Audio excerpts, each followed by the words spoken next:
넘쳐나기를 간절히 바랍니다. 세상에는 많은 지도자가 있습니다. 그런데 자기를 생각하는, 자기만을 생각하는 지도자가 있고, 또 자기가 지도할 사람을 생각하는 그런 지도자가 있어요. 또 백성들은 되게 어떠냐면 자기의 요구가 받아들여져야 된다라고 생각하는 그런 성향이 굉장히 커요. 자기의 필요가 중요한 사람들이죠. 그래서 늘 자기 중심이에요.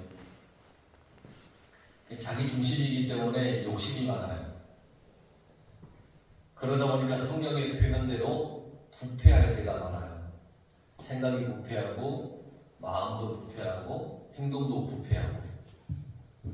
이게 백성의 특징이에요. 그런데 하나님의 백성이 부패해지면 어떻게 될까? 하나님의 백성이 부패해지면 우선은 하나님을 떠나요. 하나님의 백성이 하나님 말씀대로 살아야 되는데 말씀을 떠나면 결국 말씀이 나를 살리지 못하기 때문에 내가 죽어가는 거예요. 죽어지는 거예요. 여러분, 말씀은 뭐예요? 죽어가는 나를 살리는 능력 아닙니까? 근데 말씀을 떠나면 거꾸로 내가 죽어져 가는 거예요.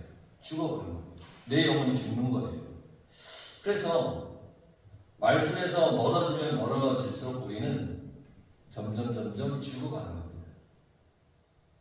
하나님을 떠난 인생은 그렇게 된다고 그랬어요. 그런데 오늘 말씀을 보면 그 이스라엘 백성들이 부패해졌어요. 그래서 하나님의 명령하신 길을 어떻게 했냐면 속히 떠났다고 그랬어요. 하나님의 말씀을 속히 떠났대요. 8절에 내가 그들에게 명령한 길을 속히 떠나버렸어요. 하나님의 뜻을 버리고 하나님의 명령하신 길을 떠나고 그것도 속히 떠나버려요. 여러분, 은혜라고 하는 것은 참 받기가 어렵잖아요. 새신자가 은혜를 받아서 믿음의 사람이 되는 것이 얼마나 어려웠습니까? 그 과정이 사실 쉽지가 않잖아요. 여러분들이 처음 예수님을 믿기 시작해서 지금까지 이렇게 믿음의 길을 걸어온 과정들을 보면 참 쉬운 과정들이 아니잖아요. 의심과 믿음을 여러 차례 반복하며 겪은 후에 단단한 믿음의 사람이 되지 않습니까? 그런데 믿음을 버리고 떠나는 경우는 참 쉽습니다. 믿음의 사람으로 만들어지는 게 참 어려운데 내가 믿음의 사람이라고 생각했지만 어쨌든 이 믿음의 길을 떠나버리는 것은 또 너무너무 쉬워요. 부패한 백성들은 하나님의 길을 속히 떠나요.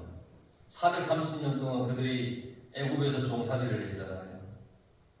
그 긴 기간 동안 겨우겨우 어쨌든 하나님이 그들에게 은혜를 베풀어 주셔서 약속의 땅으로 가고자 애굽에서 탈출을 시켜주셨잖아요. 그런데 그만 그들이 하나님 앞에 부패해지니까 언제 하나님이 우리를 인도했냐 하면서 그들은 하나님을 떠나버렸어요. 하나님의 응답이 더디다고 해서 쉽게 하나님을 향해서 원망하고 불평해서는 안 되는 겁니다. 왜냐하면 원망하고 불평하는 그게 우리를 부패하게 만들어요. 하지만 하나님의 뜻이 있다는 것을 마음으로 믿고 또 확신해서 하나님을 떠나지 않으면 하나님께서는 우리를 기뻐하셔서 은혜를 베풀어 주십니다. 부패한 백성은 자기를 위한 삶을 살게 돼요. 부패해지면 하나님의 은혜는 온데간데 없어져요. 자기 생각만, 자기를 위하는 삶을 살게 바뀌어요. 나만, 내 것, 욕심을 부리고 탐욕을 부리고 그래요. 그래서 이스라엘 백성들은 부패해져서 자기들을 위해 금송아지를 만들었어요. 자기들 중심이에요. 하나님 중심이 아니에요. 자기들 중심이에요. 부패한 마음은 하나님을 거부해요. 자기 중심이 되는 거예요. 그래서 마귀는 우리를 유혹할 때 어떻게 유혹하냐면, 야, 너가 최고야 이러면서 유혹합니다. 너가 최고야. 하나님 없이도 뭐든지 할 수 있다고 우리를 유혹합니다. 자기에게 절을 하면 천하만국을 주겠다고 그렇게 유혹을 합니다. 예수님에게도 그런 유혹을 사탄이 하지 않았습니까? 그러니까 여러분, 항상 나라는 존재가 내가 하나님보다 앞설 때, 또 내가 하나님보다 앞설 수 있다고 하는 그 유혹이 우리 가운데 늘 있다는 거예요. 사탄이 자꾸 그렇게 심어줘요. 자기 중심이에요. 하지만 내가 중심이 되면 결국 우리는 이기심과 교만함으로 변질되어 갈 뿐이에요. 부패한 마음은 그 중심이 자기 자신이에요. 그래서 부패한 백성은 우상으로 세상으로 나아갑니다. 이스라엘 백성들이 부패해서 금송아지를 만들었잖아요. 결국 부패한 결과 하나님 말고 다른 우상을 만들어서 그곳에 절을 하고 가는 겁니다. 하나님의 백성이 부패해지면 하나님을 떠나요. 그리고 그 우상에게 자기 구원자라고 얘기를 해요. 오늘 백성들이 그렇게 얘기를 했잖아요. 금송아지한테 이게 우리를 애국 땅에서 인도하여낸 우리의 구원자라고 이렇게 지금 어처구니없는 말을 하고 있지 않습니까? 그러니까 하나님이 보실 때 저 백성들이 목이 뻣뻣한 거예요. 목이 뻣뻣하다라고 하는 것은 교만하고 완악한 것을 얘기를 하는 건데, 애굽에 있던 바로가 그러지 않았습니까? 10가지 재앙을 내릴 때 아이고 알았다고 백성들을 내보내겠다고 해놓고서는 그 재앙이 사라지자 언제 그러냐는 듯이 또 교만하고 완악한 것이 부패한 마음을 말하는 거예요. 백성들이 완악한 거예요. 이렇게 부패하고 완악하게 되면 하나님께서 가만히 계시지 않아요. 오늘 말씀을 보니까 백성을 진멸하려고 했어요. 여러분, 에덴 동산에서 불순종한 아담을 하나님께서 그냥 두셨어요? 에덴 동산에서 내쫓았어요. 사라지게 했어요. 애국에서 나온 하나님의 백성이지만 하나님을 향한 그들의 마음이 부패해 있고 완악해 있으니까 그들을 진멸하겠다는 거예요. 하나님이 진멸하신다니까 이스라엘은 위기 아닙니까? 하나님이 진멸하신다는데, 하나님이 진멸할 계획이시니까 그들의 운명은 불보듯 뻔하지 않습니까? 그런데 모세가 이때 하나님께 기도를 합니다. 여호와여, 어찌하여 그 큰 권능과 강한 손으로 애굽 땅에서 인도하여 내신 주의 백성에게 진노하시나이까? 아유, 하나님 왜 그러십니까? 그럼 하나님은 바짝 엎드렸어요. 하나님께 제발 하나님의 백성을 진멸하지 말아달라고 애타게 기도하고 있는 거예요. 그리고 계속해서 기도를 해요. 어찌하여 애국 사람들이 이르기를 여호와 자기의 백성을 산에서 죽이고 지면에서 진멸하려는 악한 의도로 인도하여 내었다 말하게 하시려 하나이까? 지금 이 시내산에서의 출애굽에서 시내산에서 지금 있는 이까지의 시간이 3개월이에요. 시내산에서도 오랫동안 머물렀겠죠. 그러니까 애굽에서 시내산에 있는 이스라엘 백성들의 소식을 접해 듣는 것은 어렵지 않아요. 그러니까 거기서 이스라엘 백성들이 다 죽어버리면 아이고야, 하나님이 저기서 쟤네들 다 죽이려고 데려고 나갔구만. 하하하, 깔깔깔. 막 이렇게 웃을 거라는 거예요. 그러니까 하나님의 영광이 가려지지 않겠습니까? 그러니까 모세가 그게 두려운 거예요. 보세요. 애굽의 군사가 홍해에서 이스라엘을 죽이지 못한 것이 하나님께서 시내산 아래에서 저들을 죽이려고 하시는 것이구만. 이렇게 비웃게 된다는 거예요. 그래서 모세는 진심으로 백성들을 위하면서 동시에 하나님의 영광을 위했던 사람이에요. 주의 백성에게 이 화를 내리지 마옵소서. 주의 백성에게 하나님, 이 하나님의 진노하심이 내려지지 않게 좀 해주십시오. 이스라엘의 지도자로서 할 수 있는 최선의 기도가 아니겠습니까? 지금 그들이 다 죽게 생겼는데 하나님으로부터 하나님 이 백성에게 화를 내리지 말아 주십시오. 그리고 하나님의 약속을 이야기합니다. 아브라함과 이삭과 이스라엘을 기억하소서. 하나님, 내가 너희의 자손을 하늘의 별처럼 많게 하고 내가 허락한 이 온 땅을 너희의 자손에게 주어 영원한 기업이 되게 하리라. 이렇게 하나님 약속하셨는데 이 약속 어찌하려고 다 진멸하고 하려고 하십니까? 근데 여러분 가만히 생각해 보십시오.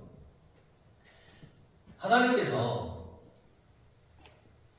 아브라함에게 하셨던 그 하늘의 별과 같이 바다의 모래알과 같이 너의 백성이 많아질 것이라고 했던 그 약속을 하나님께서 잊으시고 이렇게 진멸하려고 하셨을까요? 하나님은 한 번 하신 그 약속을 반드시 지키시는 하나님 아닙니까? 그러니까 잊으실 리가 없다는 거죠. 그런데 그런 하나님께서 이스라엘을 진멸하시려고 하신다? 이게 뭔가 앞뒤가 안 맞는 것 같아요. 그러면 하나님의 뜻은 도대체 뭘까요? 그냥 소위 속된 말로 그냥 한번 확 하고 겁을 주려고 하는 것일까요? 그러지는 않을 거예요. 하나님께서는 모세가 하나님의 약속을 기억하고 있는지를 보시는 거예요. 또 이 모세가 이스라엘의 진정한 지도자인지를 보시는 거예요. 지도자의 목적은 분명해야 돼요. 모세는 이스라엘 백성들을 데리고 어디로 가야 됩니까? 가나안을 향해 가야 됩니다. 무려 앞으로 40년을 가야 됩니다. 이 과정에서 모세가 이 백성들이 자기 마음에 들지 않고 자기가 화가 난다고 해서 이 백성들을 버려두고 혼자 갈 수는 없잖아요. 지도자의 사명은 뭐냐면 어떻게든 자기에게 맡겨진 사람들을 포기하지 않고 데려가는 거예요. 이 사명이에요. 그러니까 하나님께서 모세가 하나님의 마음으로 백성을 사랑하는지, 지도자로서의 소명과 사명의식이 확실한지 그걸 보고 계시는 거예요. 모세는 하나님의 약속을 다 기억하고 있고 백성을 사랑하는 마음이 넘쳤습니다. 그래서 하나님께서 하나님의 뜻을 돌이켜서 이 백성들을 하나님 사랑해 주시고 하나님의 화를 진멸하심의 계획을 이 백성에게 내리지 않았으면 좋겠습니다. 하나님 그렇게 좀 해주십시오 라고 그렇게 기도하는 거예요. 여러분, 한 사람의 제대로 된 지도자로 인해서 이스라엘 백성들은 이 하나님의 진멸하려고 하는 그 징벌에서 모든 위기를 면하게 됐어요. 그런데 아론과 비교를 해보면 여러분 정말 참된 지도자를 만난다는 게 얼마나 복된 것인지를 우리는 알아야 됩니다. 백성들이 원한다고 해서 금송아지를 만들어줘서 되겠습니까? 안 되잖아요. 그런데 너무 귀찮은 거예요. 너무 요구를 하는 거예요. 강력하게 지금 따지는 거예요. 그러니까 금송아지를 만들어줬던 아론 잘 된 걸까요?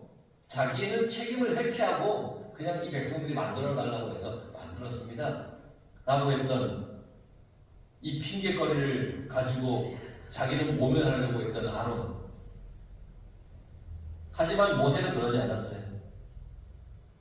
모세는 하나님만 생각했고 백성만 생각했어요. 하나님의 약속을 이루어 주셔야죠.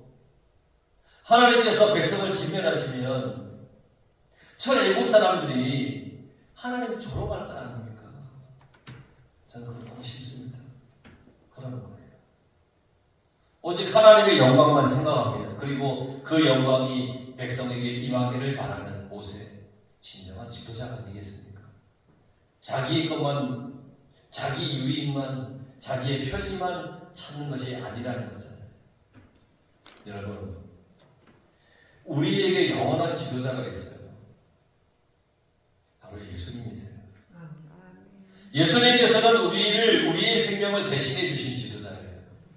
내 생명을 대신해 주는, 죄에서 죽을 우리를 살리신 분, 이분이 예수님이에요. 자신의 목숨을 아끼지 않았어요. 자신의 목숨을 버리면서까지 우리를 구원해 주신 분이 예수님이에요. 그래서 우리의 영원한 지도자는 예수님이세요. 그래서 우리는 예수님을 따라가야 됩니다. 예수님.